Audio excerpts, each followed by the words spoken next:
பகவத்கீதை உண்மை உருவில் 108 முக்கியமான ஸ்லோகங்கள். ஸ்லோகா 24. அத்தியாயம் 3 பதம் 21. யத் யத் ஆஸ்ரதி ஸ்ரேஷ்டஸ் தத் தத் ஏவேதரோ ஜனஹ சயத் பிராமணம் குருதே லோகஸ்தத் அனுவர்த்ததே.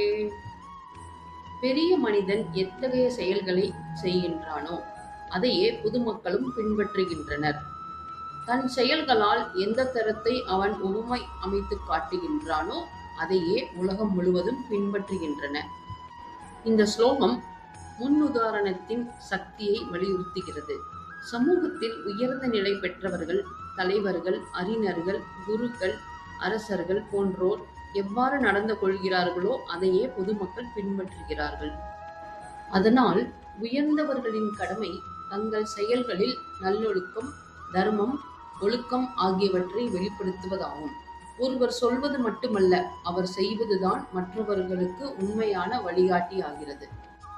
உதாரணமாக, ஒரு ஆசிரியர் நல்ல பழக்கங்களை கடைபிடித்தால் மாணவர்கள் அதை எளிதில் பின்பற்றுவார்கள். ஒரு தலைவர் நேர்மையாக இருந்தால் மக்கள் நேர்மையை மதிப்பார்கள்.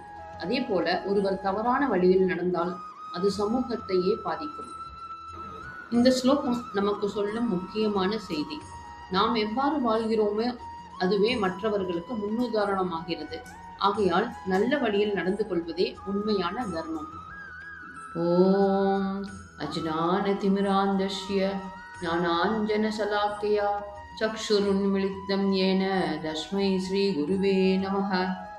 இருளின் அஞ்ஞானத்தால் குருடனாக இருந்த எனக்கு ஞானம் என்ற கண் மருந்தை அளித்து என் கண்களை திறந்த அந்த ஸ்ரீ குருவிற்கு நமஸ்காரம்.